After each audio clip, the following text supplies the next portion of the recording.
Testing, 1, 2, 3. Can you hear me? Can you hear me now? Okay, this is Becky at Aunt Beck's Creations. Once again, yes, yay! Awesome. I don't know what's going on. I think maybe the snowball mic has hit the ground too many times with the cats coming barreling through. So who knows? Yeah, you can hear me. All right, I've got the link and I'll put it here in chat for the class. I've done 4 out of the 5 activities. I worked along with the girl that's teaching this class. That's the link for it. It's a free class. You go sign up for it. And you watch a video and you do a page and such. I'll show you what I've done with her, but my main focus for this video is to share grids. I started these with Lisa at Lisa My Eclectic Life earlier today. Hello, Joyce. Hello to everybody. I said hello to earlier, but you couldn't hear me.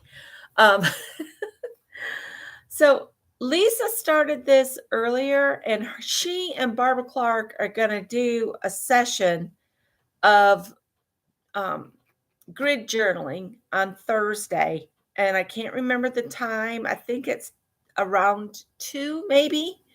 I'll get with them and see if I can figure out when it is again. I usually just watch for things to pop up. Hi, Kim. Welcome.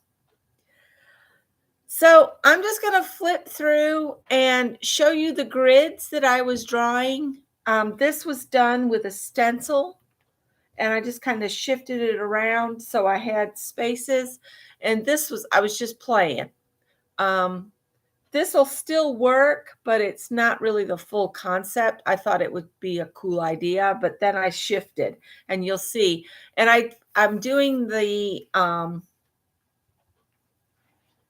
activities, the 5 videos from the class above. I'm doing those activities in the middle of the book because that's where I had grids similar to hers.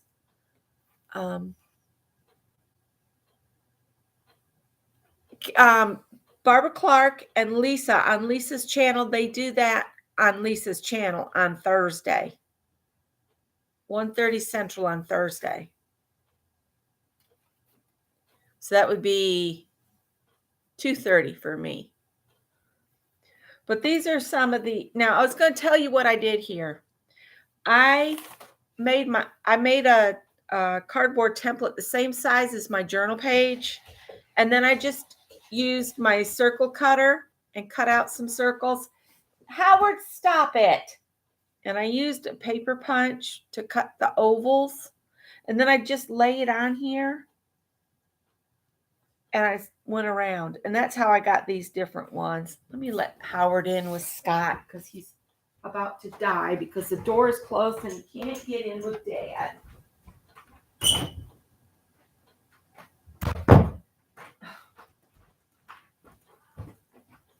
There we go. So I did that as one idea. So you can make your own grids, make you a template the same size as your journal, and then you can turn it this way and have them going a different way. So I'll just show you the different ones I did. I did a little bit of the overlapping like Lisa did in her video per Janet Baum's. Janet USA mentioned this, and Lisa said, that's a good idea. And then Lisa proceeded to do a page with her grid that was overlapping, and it turned out really good. You guys should go see. And then I just did some circles, and I just took this and just kind of moved it along the page. And then I did the squares. I cut my own little templates. I cut 2 by 2, 1.5 by 1.5, and a 3 by 3, and a 2.5 by 2.5. So I just cut my own little square templates that I could use. And I just did this little bit of overlay, one here. I thought this would just give you guys some ideas of the grids that I did in case you want to do a grid journal along with everybody else that's jumping on board. And then this one, I just used this template but moved it around differently and only did the circles. All right.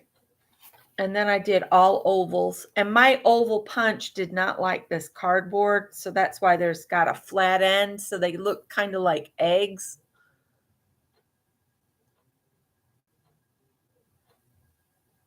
Yeah, punch holes and keep the squares for quilting too. That's right. All right, I'm going to skip the parts that I've worked through the class already.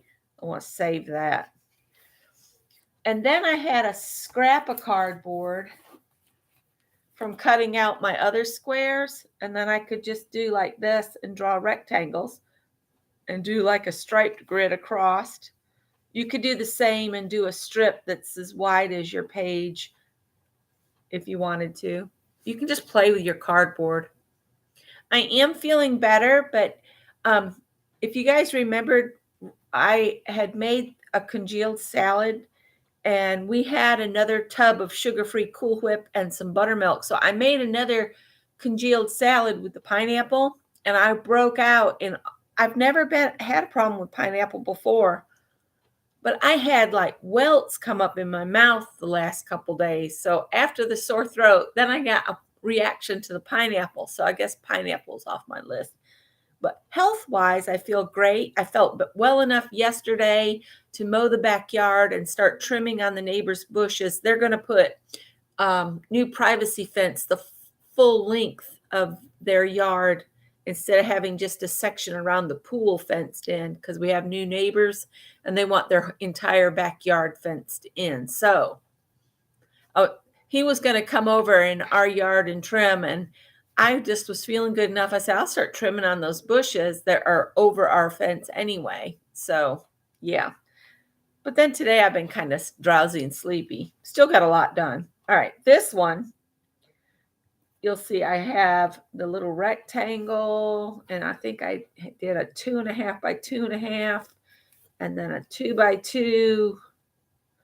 And then I did another one of these rectangles. And then I just made little shapes to fill in the last 2 spots. So you can use your templates and then just fill in the smaller spots. This is just the 3 by 3. And I made another little template for a circle there. And then this was not quite big enough for a 3 by 3. So what I did is I traced on 3 of the sides, and then I just picked it up and moved it over and came in a little bit and drew a line. That's how I got that rectangular shape. And then I did a whole length here to make a long rectangle. This one I was doing just squares. They're different sizes, but oh, your grandson had allergic reaction to pumpkin. Yeah, it's not a good thing. Oh, wow. And then I gave up tracing the things on the last few, and I just randomly hand drew these. So they're kind of wonky, which is fine. And Beth says she's going to be doing this tomorrow night. So you'll see Beth's version too. And from what I can tell, and Beth can probably tell you this too, there are quite a few videos out on this technique. And I remember the first place I learned about it from was Lori Paint Girly, because she had shared doing the kind of grid or shape journaling in one of her one of those live video hops, and she just drew shapes and she doodles in hers. So there are so many different ways to do this, but I was trying to learn the way that Lisa and Barbara Clark were learning, and then they gave me the link to that class, and I've done 4 out of the 5. I'm going to do the 5th video tomorrow. And then I did another circle page, and that was it. So let me go back to where we skipped and I'll show you my results from the class. So don't take how mine turned out to be exactly as she was teaching, because everybody puts their own spin on everything.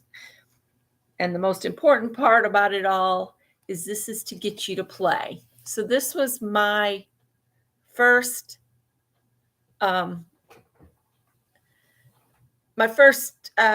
attempt. This is lesson 1 from the class that I posted the link here. I'll put it in again.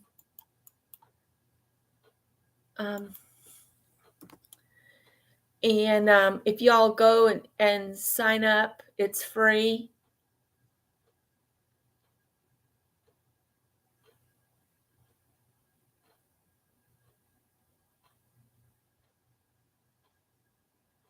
Oh, I'm so glad she had somebody nearby that could help her. That's scary. So that was lesson 1. And the gal that teaches this class is a lot of fun to listen to. She has a lot of really good tips. She teaches a lot about color mixing. And this was lesson 2, and Becky went a little beyond.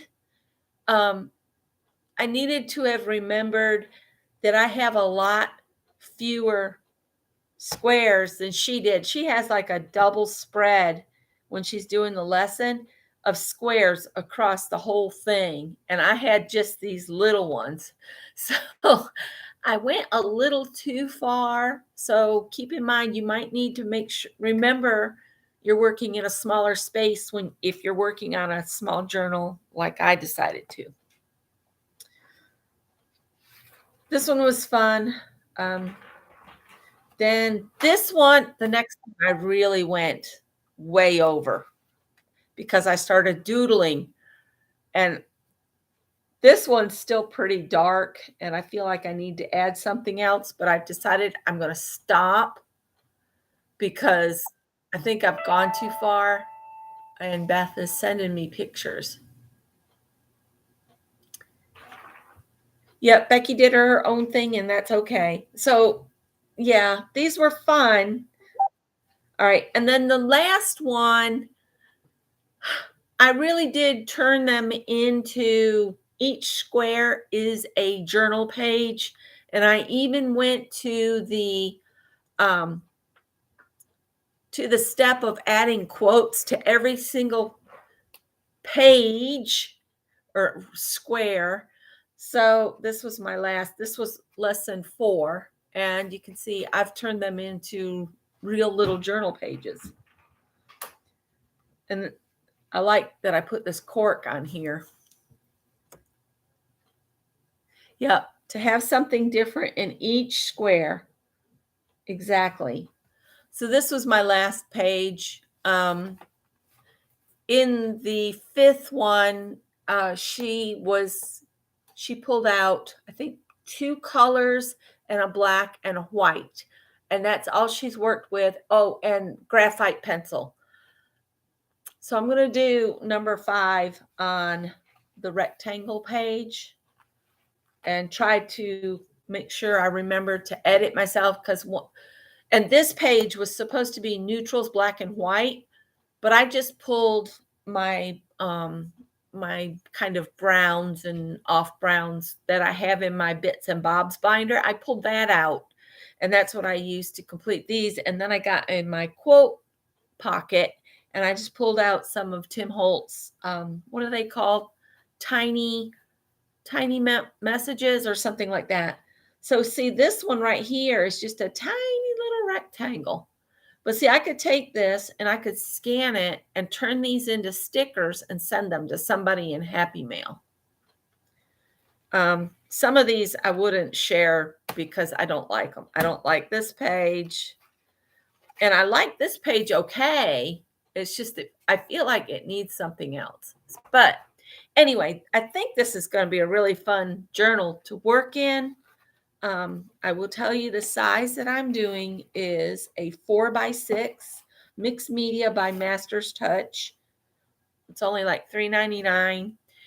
But you could also do these on just pieces of paper and then bind them when you're done if you wanted to. Okay? So I hope my sharing the grids that I came up with will help some of you prepare your book. So Beth is doing this tomorrow night. Lisa Conway and Barbara Clark are going to do it together on Thursday. So there'll be lots of opportunities to do pages in your books starting tomorrow night with Beth. Don't neglect your larger stencils as an option to give you fun shapes like these. So like I'll do something here and in this tiny little place. And then I might have to figure out, maybe I'll do doodling in between. This is going to be a very generic page here. Very different than doing the circles and stuff. I think my favorite ones to do are the squares though. So I'll just flip through real quick one last time so you can just see the different ways I came up with grids and overlays. And this book won't take me long because it's only 18 pages. Well, it's 18 pages. Yeah, 18 pages. And I'm only working on the facing side.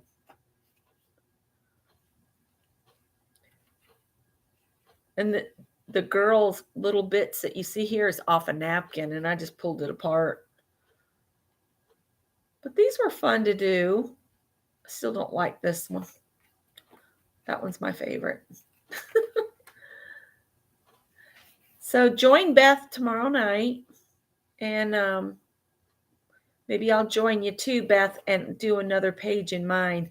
I'm going to do the last page in the lesson in the morning when I get up. So that's my mixed media book I'm doing it in. All right. You all have a wonderful night, and I will see some of you hopefully over at Beth's tomorrow night. Have a good night, everybody. Bye. Thanks for the hearts.